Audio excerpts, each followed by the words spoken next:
Well, some people have asked, how difficult was it getting to this point of reconciliation?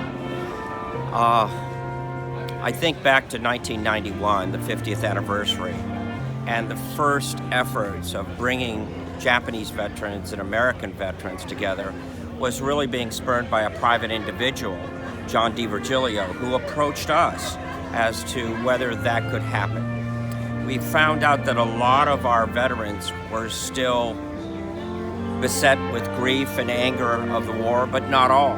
And probably one of the primary individuals was Dick Fisk, a Marine bugler from the USS West Virginia, who was reluctant, having lost most of his platoon and him being wounded at Iwo Jima. But he met a Japanese woman on the memorial, and she had said to him, as she reached out to shake his hand, that she was sorry. And as the conversation pursued, she had lost a relative at Pearl Harbor. And Dick said to me later that was the first time he saw the Japanese as human. So the war was embedded in many of these veterans.